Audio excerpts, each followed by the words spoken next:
Welcome to the Casual Experience. Ladies and gentlemen, welcome to the Casual Experience Show. My name is DejiBlack, and I'm standing in for your regular host, Toby. And of course, with me here is Ferdinand. Welcome, Baba. Wow, thanks, man. Well, on this episode, we'll be talking about AKO 10, which is happening this Saturday at the Velodrome. We'll be there live, Casual Experience. Of course, we'll always be there. In the previous episode, we mentioned 4 different fights. And now we'll be talking about the next 4 fights. Exactly. What is different about the Velodrome? We've had AKO in Abuja before, but not on the Velodrome, right? Yeah. So the DMB actually advertised the Velodrome to the public to be like, this sport is actually better than the one they've had before. Previously, whether it's indoors or whatever, but this one is actually what people should actually look for. Just like the Madison Square Garden. Yeah. The space, you can actually go in, you have VIP spots over there, it's not hidden. It's not hard to pack up your equipment and arrange a whole lot of fighters behind and everything. You saw what happened that day. So definitely. For me, I felt like they should maintain that energy. Really, indigenous of FCT, you should maintain that energy of maintaining the good sport as that. We should not just feel like whatsoever that comes whenever we're having a show, that's when we'll take care of it. We should maintain it properly because that sport. It's 1 in a million for me. I recommend it for whoever that's coming up. More shows will come up. This will be our own MGM. Yeah, definitely. Yeah, so definitely. I give kudos to them. Also, regarding AKO moving the fights around Nigeria, it's been in Lagos for 4 consecutive fight nights now. Now it's in Abuja. Do you think it should move to other states in Nigeria? Yeah, that's how you promote fights. Lagos, AKO has won the hearts of Lagosians, Lagosians and those in Abuja, and now who knows Port Harcourt, Benin, Ekiti, Abia, the southeast, the 6 geopolitical zones in Nigeria. So it brings more talents too, because there are some good talents, hidden raw talents that we have in Abuja. In Nigeria, we apparently feel like they don't have the ways to show their talents up. Having a show in places like let's say Maiduguri, a Dembe fighter might even change to an MMA fighter. Definitely. So things like that do happen. So I feel like the more we move it from state to state, bring more fun and more awareness about AKO, because we are just in AKO 10. See the distance between AKO and UFC 319 also. You can see the distance, so we are moving gradually. I think I also agree with you. I think you should move around, like you mentioned about the fans, they'll get more fans. And also agree, I think the fighters also want to host. Imagine a fighter from Edo State or from Port Harcourt. Exactly. Who want to be the host of my hometown, just like my family. Just like what Bilal in Chicago, right? You're coming to my hometown, so the excitement, I'm not going to lose in presence of my people. So I feel like those that Abuja-based fighters, this gives them more upper edge because you're not just fighting in Nigeria, you're fighting in my hometown. The fan base, what you expect, their training camp, like preparation is going to be more than what comes that day. So for me, I'm excited. I can't just wait. I keep counting the 247 hours to make sure it gets to that Saturday. 7 p.m. for us to be there. So. Before we dive into the fight, you just spoke about the Abuja fighters. Did you feel they should be having more on this card? Yeah, because AKO, we need more. We have a lot of fighters, mostly in Abuja. Sheiks, the TMA, guys, and other gyms that we have in Abuja too. So making it in Abuja is also a win-win for us too. But bringing more fighters in, we need trained fighters. We don't just need fighters because we have the numbers and everything. We need trained and qualified fighters. So I feel like along the line, let's see how it goes. I might come up with a good fighter. Okay, Ferdinand, let's move on to the fights. The first one, the featherweight fight between Okoli and Boudissa from Algeria. Boudissa doesn't really have any stats on AKO. This is his debut, but he's been fighting under in other categories, promotions rather. He has 4 wins and 1 defeat already in the other promotions. Of course, he's 30 years old. Okoli, 22 years old. He's fought 2 times in his record. Twice in AKO and won 1. Of course, from Edo State. He defeated Alibaba with a knockout, a beautiful knockout in AKO 9. So what do you think? First of all, the age difference. Does it play a part in... one thing about mixed martial arts, the age is one of the major role, because you're fighting against, the older guy might have a lot of strength. I mean, knowledge, but you're talking about strength, but not just about strength. How to use the strength in order to execute your plans. You know, Boudissa has a lot of experience in his bouts. You know, he already had 1 loss, right? In his 4 bouts. So that is also going to play a major role. Age 30, you're not old in MMA world. You know, I can look, if I can count him off, if he's about 37, 38. 30 but 30 is a prime age. It's a prime age, You know, when you're at your peak and you're making a debut, regardless of Okoli, he's from Nigeria. This guy is coming with a whole lot of machines, experience, power. I don't know if you watch his training. You know, you see the way he trains, and the fight he had in where he was coming out from previously. So these guys are coming prepared. You know, I feel like Okoli is going to be more under pressure, because he's, regardless of, we are going to always be at his back to support him based on he's a Nigerian. But I don't want to be too emotional in this. I don't want to. It's going to be hard on Okoli. Boudissa is more of a mixed martial artist. Okoli is more of a kickboxer. What do you think Okoli needs to do? You know, Okoli Boudissa knows how to grapple. Yes. But not too much. But he knows how to grapple. His finishes are not that nice. But I feel like Okoli doesn't grapple as Okoli likes to strike. To strike, yes. So as a fighter, I feel like my main view is to look for your lapses. So, but both guys need to be aware of each other, because Okoli is tough. He has a good stance, and I feel he has a longer reach, and he has a good physique too as well. His responsiveness towards striking is good, but can he resist grappling attempts from a good grappler? So that's the most important part of it. So why having this bout, both guys are going to be under pressure. Okoli will not want these guys coming to Nigeria and messing up. Not just Nigeria, the city capital, city center. And Boudissa needs to have a good startup records in his AKO career too. So that is going to be big margin on both sides. I feel like it's going to be a tough bout. Very tough. In AKO 9, I interviewed Okoli. Casual experience, of course, we're always there. And he told us he was ready for any fight, any fighter. Give him anyone. So let's hope Boudissa is someone he's ready to battle with. Both guys are fit. If you look at their stance and everything, their leg movements, their body movements, how they train, the elbows, the kicks and everything. Both guys, it's been very, very difficult. This is about, I feel like it's going to be very, very difficult to predict who is going to win. Because Okoli is younger, Boudissa is in his prime now. So I feel like they are both on the same pace now, you know, so it's very, very difficult to predict. Well, moving on to the next fight is a middleweight fight between Gabriel Fogno from Cameroon and Menom Kone from the Cote d'Ivoire. Fogno has had a fight already in the AKO. He defeated Sadiq Amwa by unanimous decision. And in the live fight also in the AKO, he dominated from more in that fight. We watched that fight together. While Kone lost they both fought in AKO 8. While Fogno won, Kone lost to the Superman Chad of South Africa. He was also dominated in that fight. That was just like a beast, you know, eating his prey, you know, like. Chad is a bad matchup for Kone. It's one I wished he was more in AKO. I would have loved him to be here. I don't know how if he's injured or something else, but he's the guy this guy does not lost on AKO card. So I feel like having a undisputed guy like that, like someone that's not lost, is supposed to be here.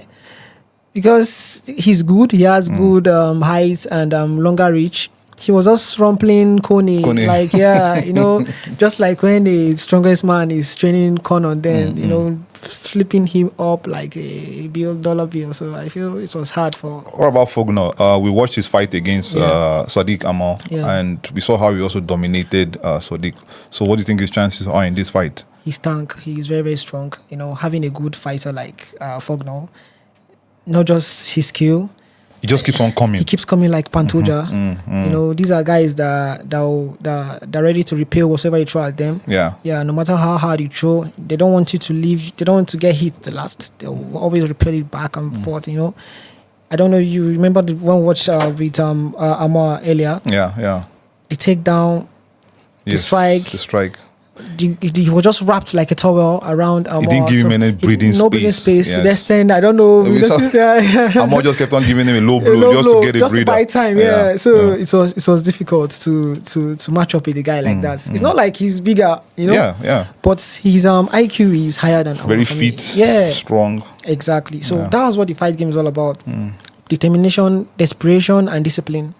He's shown that he's more disciplined than Mama and the last bout. So this fight is going to be tough. Yeah. Because Kone too want to prove something. Definitely. Yeah. Moving on to the next fight quickly. Middle weight fight between Melvin and Fuad Madani of Algeria. Guchuku, of course, a Nigerian. Melvin is the first AKO we went for AKO 5 here in Abuja. The This Day Dome, we saw him fight against Vinicius, and it was a technical knockout. He has fought also in 2 other AKOs. He fought in 3, lost to Xavier Adams, TKO also, but he won Israel Mano in an unanimous decision. What do you see before we go to Madani? What do you think about Melvin Iguchuku's kind of fight? I don't. I'm trying to. He's just like an electric car, you know. The higher the acceleration, the weaker the batteries. You know, he comes up with a quick response, quick attack, strike. All of a sudden, his tank is not as strong as he looks. I feel he leans in too much. He goes all out, leans in, open. Space for you know. Look at against Xavier. Yeah. You know, I felt like he was in charge at some point against Xavier. Yeah. I was like, man, this guy is going to rumple this guy. But next, I just saw him on the floor. Xavier, I said, bro, what happened? Is this Dembe? I was like, I was not like, I felt really bad. I was like, this is not Dembe now. That one punch can fling you, kill you, you know. But this is AKO. This is mixed martial arts. But get up and fight. You know, it's not about your quick action and all of that. He should have that discipline in waiting for a proper time to strike. It's not bad to be explosive in your strikes, which is good. Look at guys like Kamzat. They have their plans. He wrestle you from 1 to 25 minutes or 1 to 15 minutes.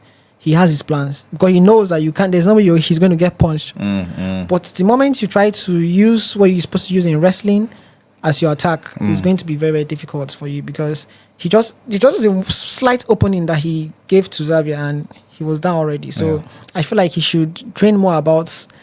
He should reduce how desperate he's eager to win the bouts. He should be more technical about things like. Do you feel his explosiveness coming into immediately the bell rings has to do with his fitness? His feet, right? I like him, right? He can't go all the way. He knows maybe he can't go all the 3 rounds. Because if I know, just imagine, if I want to face a guy like that, maybe I'm a fighter. I'll be ready to take punches. Yeah, but I know that my one, you are not. You can't take mine. Yeah. So that's the problem. He finds it difficult to be able to contain whatever that throws at him. Yeah. But he can give you whatever. But he doesn't have a knockout power. Yeah. He has the power. He has the physique. He has the strength. He doesn't know how to use it very well. Okay. Which I would like him to. I use this as an encouragement for him too. But you need to up your games up. Like this, you're fighting in Abuja, man. You have a lot of fan base here. Bro, you don't need to face this guy and feel like go there, be patient, do your thing. And I heard someone that is from Abuja, like he's based in Abuja. Exactly. So he needs to give us a fight. Bro, seriously, like that's why I'm so pissed off. It you know, you can't just have your records to be 2-2, right? Yeah, 2-1. 2-1, and come on, you need to. He already has the UFC credibility already. He has the power. Sorry, correction, 1 and 2. Which is he has 1-1, lost 2. Sorry. Yeah. So he already has the UFC credibility. Yeah. He can be in the UFC. Nobody knows. You know, I want just like Charles Oliveira. Let me just swing back to UFC a little bit. Okay. He was having a losing streak way back. He went back. before winning the belts, which he was the former champion. He went back, he trained harder, and he won the belt. So I feel like a good fighter has a credibility to reform, because you don't just feel like, this is my style, I can't change from this. Bro, you can change. There is always a form of reform. You can always change as a fighter. That's what makes you a mixed martial art. You're not this is not the kickboxing, bro. This is mixed jiu-jitsu, grappling, and all of that. So I feel like he should just reform that. Okay, moving on to his opponent, Fuhad Madani, Madani from Algeria. He has his debut in AKO. He's been fighting in the Middle East Fight Championship. He has 5 wins, no defeats. Already, 2 TKOs, 2 submissions in those. Bro, I watched his highlights and I felt like, you just, when I don't want to bring our guys down, but. This is going to be a top bout for our guy. Seriously, he's not facing an amateur. This guy doesn't know. He looks very experienced. He's more experienced. If you watch his bouts, you can see that he's more experienced. He knows what he wants. He knows what the business is all about. The fight game, he understands it very well. He doesn't know.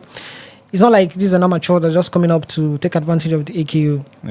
I feel like the AKO is even. The AKO, they are even happy having a Madani on their card. Yes, definitely. And I'm very, very glad that AKO is having North African fighters, West Africans, South African fighters. I feel like AKO is the next big thing in Africa, and kudos to both of them. But it's not going to be easy on our guy. We have like we spoke about the North Africans being the fighter. We have like Sana, and the main one of the main fights of the night. Yusuf also, who's been very good in AKO. These are 2 Algerians now coming into the AKO, their debut. Do you think there'll be more North Africans? Do you think this is like a way of bringing more fighters, North African, into the... Their victory will determine. If they come up with a victory, definitely. Sure. We'll have more viewers from North Africa and more fighters interested in coming to the... Because I want to see new guys coming up too. I want it to be like a challenge.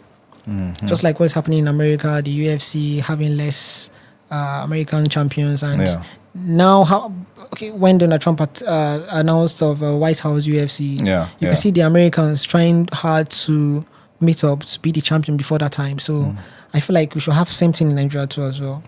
When you have visitors coming up, time for us to tighten up our belts to make sure we serve as a proper resistance, definitely. So that's how I see it. But for me, Madani is going to be my favorite on that bout. Definitely. For the last fight we're going to talk about this episode on the women's bantamweight fight is between Nelson Ufot versus Joy Obanla. Joy, very experienced fighter in the AKO. She's fought a couple of times under AKO. She's won 1 and lost 1. She lost only to Sana. And which was a good fight. I remember that fight. We watched it in AKO 8. It was AKO 8, It was dope. It was dope. And the other fighter, no experience at all, very young. First debut also. Debut, do you think she has any chance against Obanla? Joy?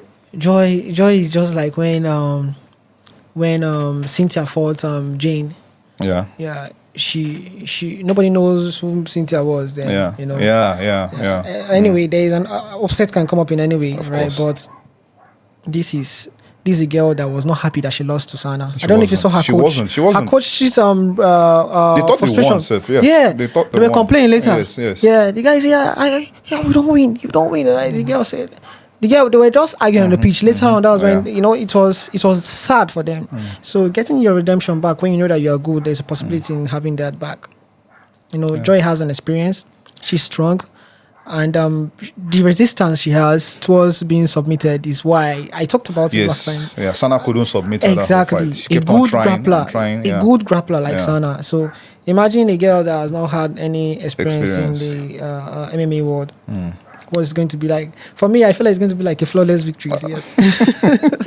So this one, you're going for Joy Obanla straight? All day, any day. I like that bout. Like I had to I had to rewatch it today just because of the excitement. One she had with Sana. I just love the way it was not easy. It's bad fighting your fellow human being, same weight class, and you just beat them as if them throughout. As if are you not a human being? Like what the hell? Are we not in the same category? So of course, Melvin Ogochukwu. Let's go back quickly. You're giving it to Madani. Yeah, I'm giving it to Madani. The fact that I really want my guy to win, but I can't put my money on a one-round fighter. I want him to have that timing. When we talk about Usman promoting the AKU, we should emulate not just being happy that he's coming to Nigeria or whether he's not coming to Nigeria or this is Usman, whatever. We should emulate his fighting style too. We should pick things from Easy. We should pick things from Francis Ngannou. We should pick things from Africans that have been prosperous while doing what they do properly. What they do, sorry. I feel like if as a fighter you can pick this, he already has the strength of Ngannou. He has the striking power of Ngannou too as well. All I want from him is practice more of your grappling and to have the never die attitude of Easy. Easy is tough. Against Kevin Gastelum, that was one of the fights of the century. Imagine having a Hall of Fame of just for a particular bout. If you can have those three things in one, man, I feel like I can put my money on Melvin all day, any day. Definitely. Though he's strong, of course, in the middleweight fight, Fogno against Kone. Who do you think is going to win that fight? This is the city against Aimba.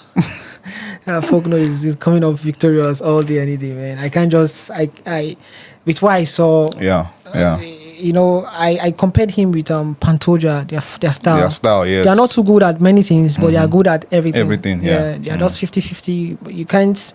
I saw no flaws in his fighting style. So that's what makes him an MMA fighter. A little bit of everything makes you good. Definitely. So I really like his fighting style. But Kone, he was. I don't think if he has a lot of stamina to contain Fogno. The pressure Fogno is going to bring. He can't. I feel like it's going to be very difficult for him to contain the pressure that's coming in and out of the first round to the third round of the bout. So it's going to be hard on Kone. Okay, and Chukwuemere Okoli and Farouk Boudissa. What do you think is going to be the winner in this one?